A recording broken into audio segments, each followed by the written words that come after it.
Quixadá, a palavra em língua de índio, quer dizer curral de pedras. Realmente é um imenso curral de pedras, um círculo de pedras, onde no meio delas é a minha cidade. Quer dizer que eu sou quixadaense. Quixadá é realmente a minha cidade natal. A Raquel começou a ler muito cedo, com 5 anos ela aprendeu a ler, e daí começou a ler Alencar, ler Machado, ler Júlio Verne, que ela se apaixonou. O estudo da Raquel antes do colégio foi só em casa, com a família, com o pai. Minha mãe não acreditava em educação formal. Minha mãe era uma mulher de espírito muito moderno, muito inteligente, e meu pai me contava as vidas dos reis de França, a história da França. Preparavam bem literatura, mas na matéria religiosa ela estava um pouco atrasada. Mas um dia nós fomos visitar minha avó Raquel, e ela me chamou e disse: minha santa, você sabe rezar? Eu disse: sei. Então vem cá, senta comigo. E sentou na rede com ela e disse: faz o sinal da cruz. Eu fiz com a mão esquerda.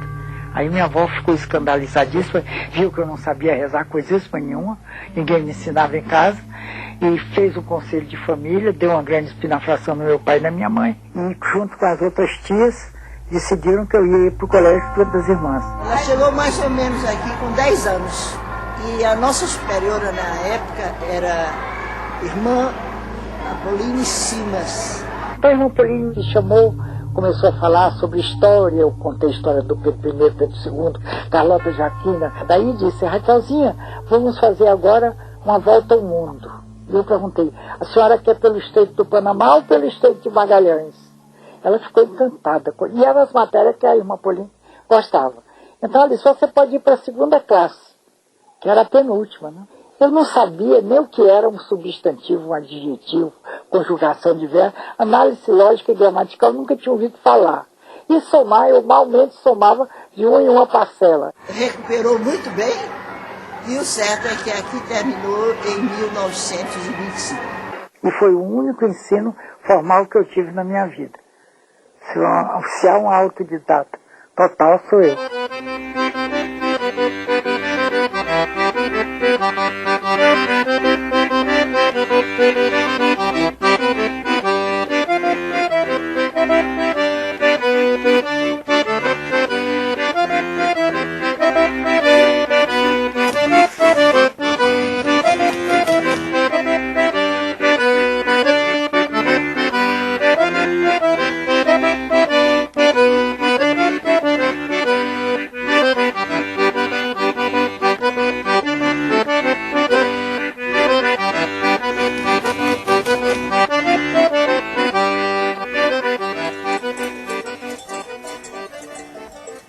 Quando eu tinha 9 anos, uma vez, papai me trouxe aqui, me mostrou a fazenda, e disse: quando você casar, mande seu marido fazer uma casa aqui de frente para o nascente, mande tapar aquele açude e mande fazer o curral longe da casa, para quando chover, o sujo do curral não ir para a água do açude. Depois, quando casada com o Iamo, nós herdamos a fazenda e nós obedecemos literalmente.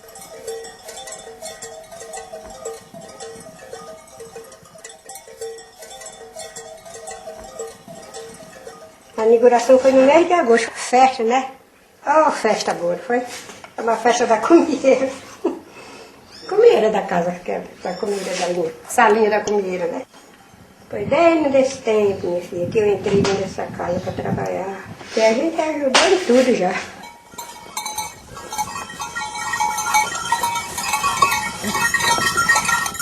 passava toda parte do inverno de chuvas lá. Quando chegava setembro, outubro, ela vinha para cá. Aí ficava até o outro ano, até abril, maio do ano seguinte. Aí voltava para lá. De forma que ela teve essa vivência muito grande lá no Não Me Deixe. Ela sempre dizia, minha vida é o não me deixes.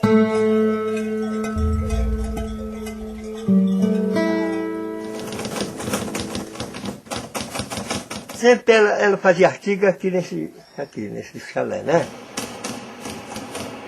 Às vezes, escrevia nesse primeiro quarto aí, botava na janela, porque era bem claro e ventilado, e escrevia, mas batia com a rapidez. Ela começou lá na literatura escrevendo uma crônica, criticando a escolha da rainha dos estudantes, que era um concurso de Miss hoje. Assinada com o pseudônimo Rita de Queluz, arrasando com tal concurso de beleza. E aí, os jornalistas que receberam ficaram muito impressionados com o estilo dela, que era um estilo muito diferente. Aí foram descobrir quem era.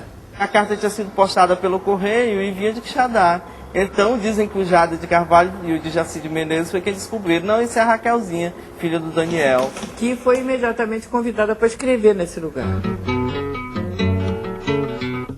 E ela assinou uma coluna literária durante muito tempo no jornal O Ceará. E depois parece que foi um castigo. Em 1931, a Raquel foi eleita rainha dos estudantes. E tem uma história engraçada, que a Raquel é cheia dessas coisas. No dia da coroação dela como rainha, o João Pessoa tinha sido assassinado. Ela saiu correndo, jogou a coroa de lado e disse, eu sou repórter, eu vou cobrir essa notícia.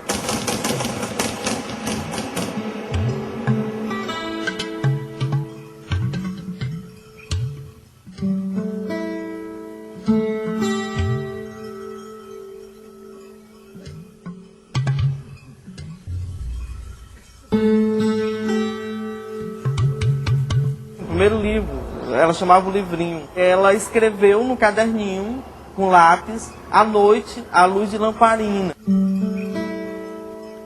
O 15 foi fundamental, foi um romance fundamental na literatura brasileira e basicamente nessa literatura que se usa chamar de literatura regionalista. O primeiro livro regionalista, assim, de que se tem notícia é A Bagaceira, né, do Zé Américo de Almeida.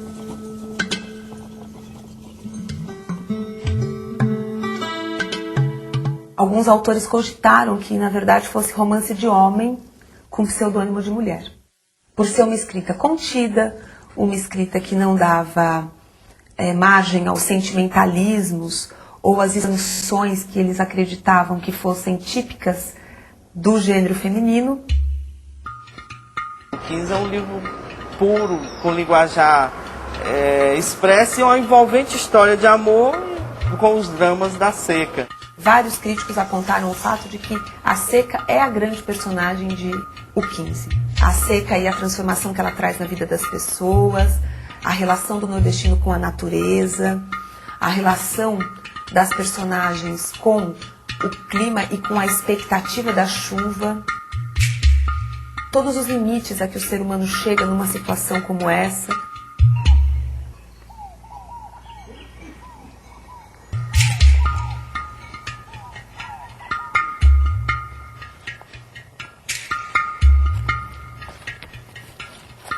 Raquel nasceu em 1910, então ela tinha 5 anos quando aconteceu a seca do 15. Ai, nossa, que está. E a seca de 15 foi muito marcante, aquele período todo. E ela mostra no livro a devoção. É tanto que ela começa o livro com a mãe Nácia se benzendo, né, fazendo uma prece a São José pedindo chuva. Que é aquela coisa muito nordestina, muito nossa.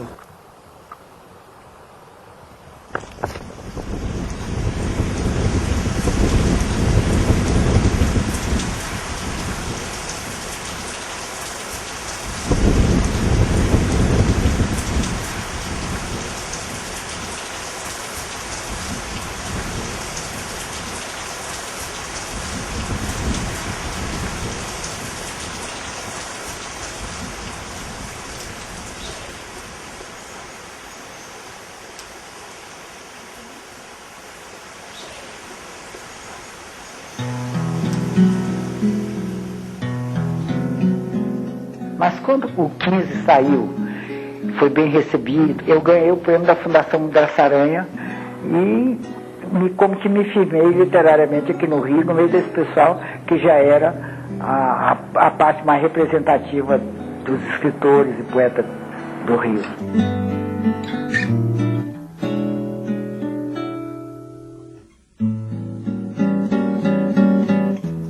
Vindo para o Rio, ela imediatamente arranjou um emprego no Cruzeiro e virou uma cronista. Então, até o finalzíssimo da vida dela, Raquel fez sua crônica semanal, que acabou sendo uma crônica nacional. E uma das coisas que ela dizia é que ela não era escritora em hipótese alguma, ela era jornalista. Raquel foi uma grande cronista, talvez maior do que romancista. A crônica é um gênero literário que eu acho muito interessante, porque ele fica entre o jornalismo e a literatura. De 30 para até 90 e tantos, a história do Brasil está toda lá, nas crônicas dela.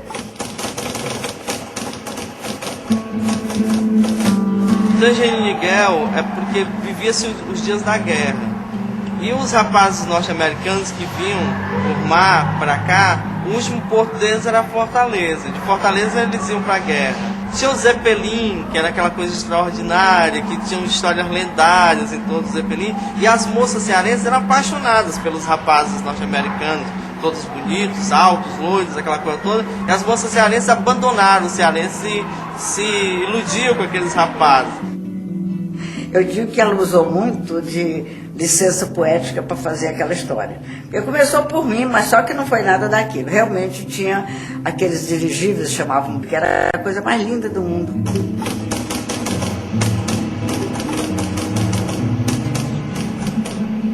Em 2 páginas ela consegue resumir toda a história da guerra aqui no Ceará, os efeitos da guerra no Ceará. O Cruzeiro, naquela época, década de 60, era a maior revista do país, tinha mais de 500 mil exemplares. A última página geralmente é o ponto de vista. Então ela tinha aquela página onde ela ficou por 30 anos, e eu acho que onde ela se fez. A construção da personagem e da autora Raquel foi feita mais no Cruzeiro do que no 15, que foi um livro que ela, como escritora, ela era muito, uma que é bissexta, né? Ela passava tempo sem escrever, depois escrevia. Mas a militância na imprensa diária fazia com que ela estivesse sempre em evidência na cena cultural, né? Pela crônica. Porque a Raquel, ela se guardou muito para fazer livros de qualidade. Ela não brigou pela quantidade. Ela tinha muito assunto político, mas ela tinha o Ceará, né? Ela tinha uma coisa regional, um toque regional que não abandonava em hipótese alguma. Fazia crônica em todos os lugares, mas você via sempre que ela estava no Ceará. Ela carregava o Ceará dentro dela.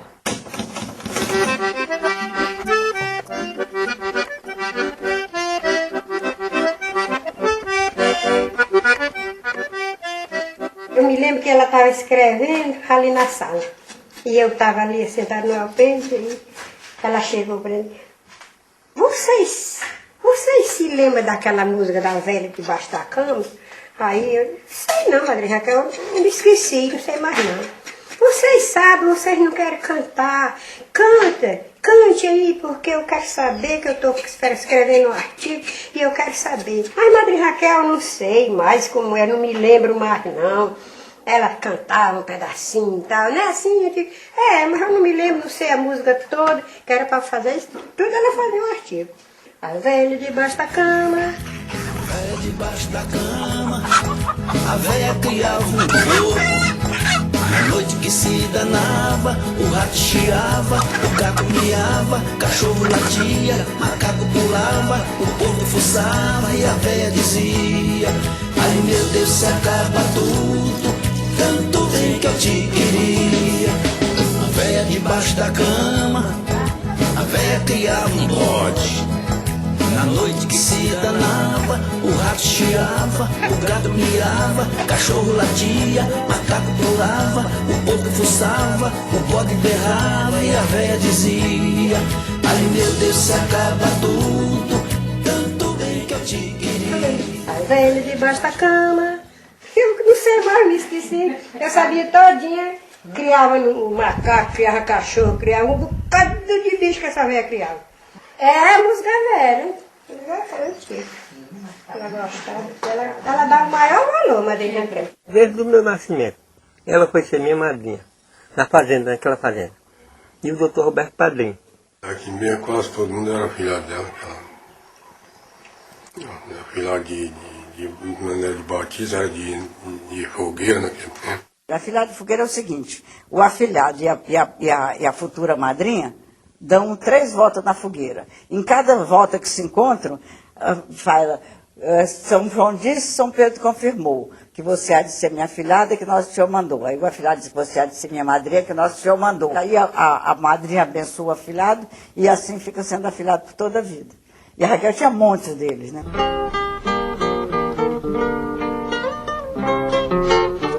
A Raquel teve uma filha que morreu por volta de 1 ano e meio, antes de completar 2 anos. E ela dizia que isso a marcou profundamente. Foi determinante na escrita. O único romance da Raquel que aponta para a maternidade é O Caminho de Pedras, em que a Noemi termina literalmente subindo uma ladeira e equilibrando a barriga. Ela está grávida, depois da perda do filho ela está grávida e espera esse nascimento. Todos os outros, alguma experiência falida de maternidade.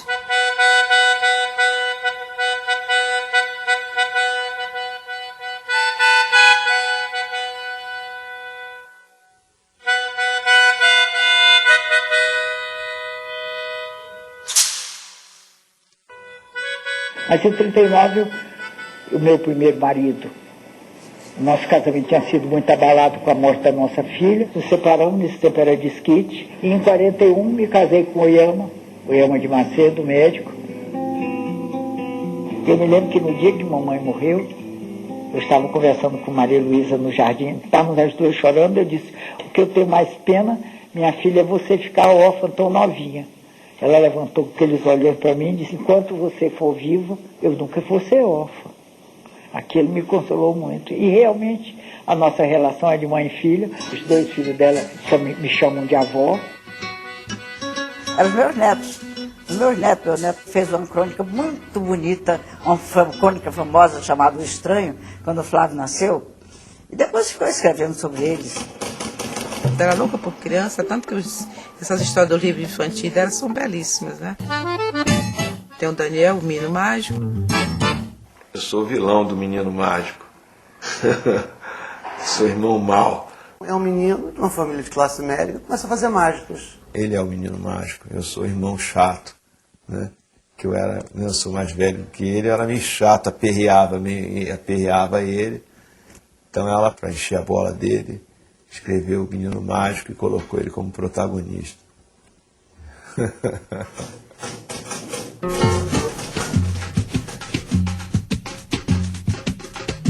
Ela foi a primeira mulher a entrar para a academia, né?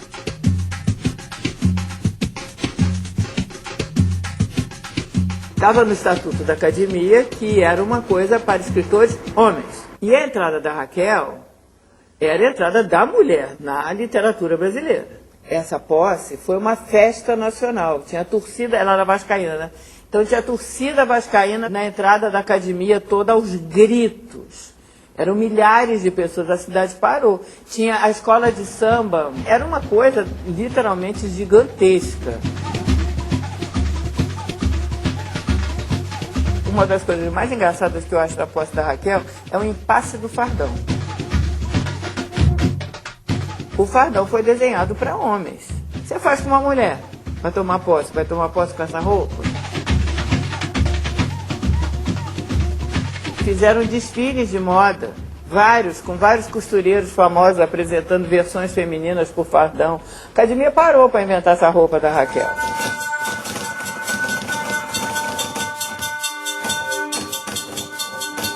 Ela, quando começou a carreira, ela entrou para o Partido Comunista e fundou, inclusive, o Partido Comunista do Ceará.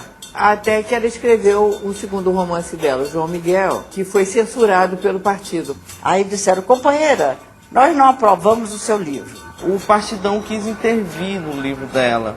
No livro, você sabe a história de uma moça da fazenda que se apaixona pelo filho do patrão. Tem um desses pontos. E eles queriam o inverso.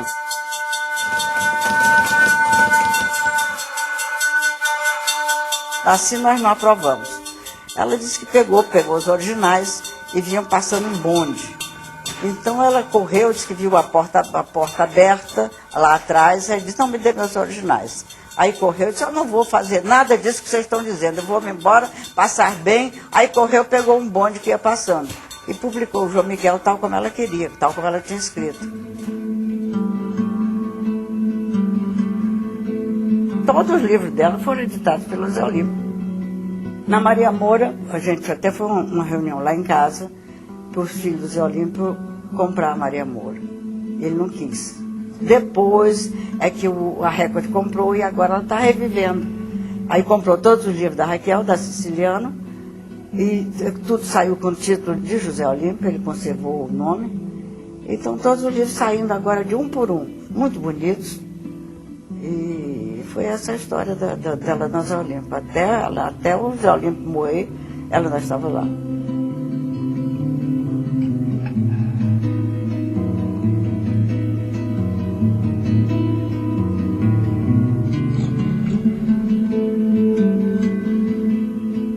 Uma pessoa que estude a mulher no romance brasileiro, eu acho que a Raquel é o lugar mais expressivo. Na verdade, eu sou escalista, não é? Então, o mundo que eu mais conheço é o mundo feminino. O mundo masculino a gente supõe. Então, a gente cria aqueles arquétipos masculinos. Enquanto que o mundo feminino, com suas riquezas e suas pobrezas, eu conheço muito melhor porque é o meu mundo. E quem escreve só tem a sua experiência para dar. E sempre a primeira pessoa feminina. No caso da Dora Doralina, por exemplo, as Três Marias também, Conceição, tudo aparece como a narradora, a própria narradora. O caso curioso é que o único romance que era em terceira pessoa é o Galo. E o personagem principal não era uma mulher, era um personagem homem, que exercia ali primeiro a função de garçom, depois ele perde até a função de garçom porque ele não tem um braço bom. Então você começa a perceber que é um homem e um homem fraco. O último romance dela, que é o Maria Moura, que foi escrito com 80 anos, o que é fascinante, porque é um bang-bang aquilo. É um livro de ação, pura ação, tem ação o tempo todo.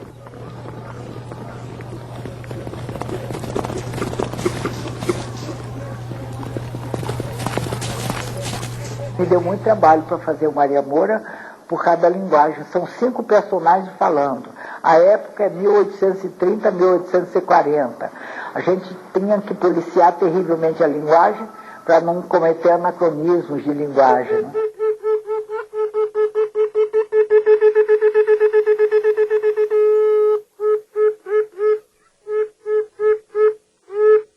Eu me lembro ela descobrindo esse assunto. Ela chegou a escrever um livro inspirado na Rainha Elizabeth, que é um monstro, era um monstro.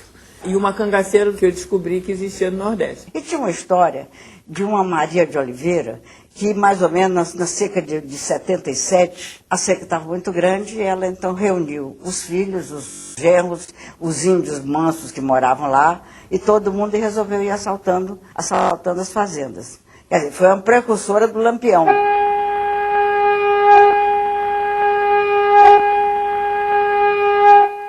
Embora a Maria Moura ela se travista de homem, ela corta o cabelo, que é um rito de passagem dessas mulheres, ela veste a roupa do pai, ela não esconde a identidade feminina, todos sabem que ela é mulher. Se você vê nos personagens todos, eles um pouco se libertam numa situação familiar opressora e partem para uma aventura geralmente acelerada, como é o caso da Maria Moura, que sai a cavalo para a vida, E ela termina também assim, continua cavalgando.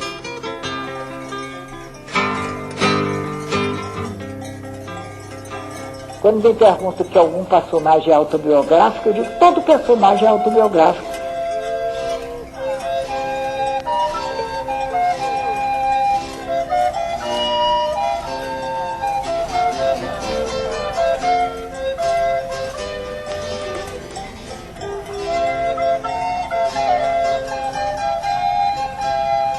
desde o começo a morte estava sobrevoando, desde a crônica jovem. E no final a morte é o tema principal e é de uma beleza incrível, mas é de uma dor também fundamental. A gente foi almoçar e ela estava muito calada. Eu digo, até eu venho aqui, venho da Barra para almoçar com você e você não liga para mim, não está me dando bola. Ela disse, mas lhe dei almoço. No dia seguinte, mãe, ela morreu. O que a senhora está sentindo? Essa agonia. Depois eu vou chamar o médico. Não, o médico não resolve, não decide, nada. Eu estou sentindo essa agonia e vou viajar. Ela disse, vocês vão tomar um susto muito grande, porque eu vou morrer e vocês vão tomar um susto muito grande, mas eu vou direto para o céu. Eu disse, o quê? Quem vê um herege para o céu, coisa nenhuma, a senhora disse que não tem fé? Como é que vai para o céu? Eu não posso dizer que tenho fé porque me falta fé. É terrível, é uma pobreza horrorosa. Eu sonhava em ter um pouquinho de fé, mas infelizmente nunca tive esse socorro. E é muito duro você atravessar as tragédias da vida sem ter uma religião, uma fé em que se apoie. Eu sei por experiência própria. Eu achava que ela era eterna, que ela era imortal, como era da academia. Eu não sei, era uma coisa tão presente para mim, ainda hoje, a figura dela, a voz dela, a chinelinha dela aqui nesse corredor.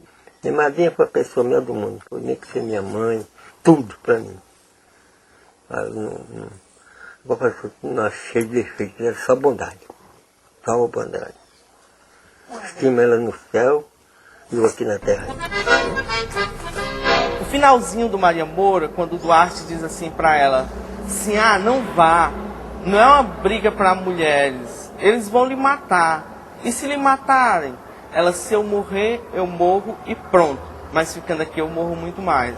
Então foi a trajetória que a Raquel fez a vida toda.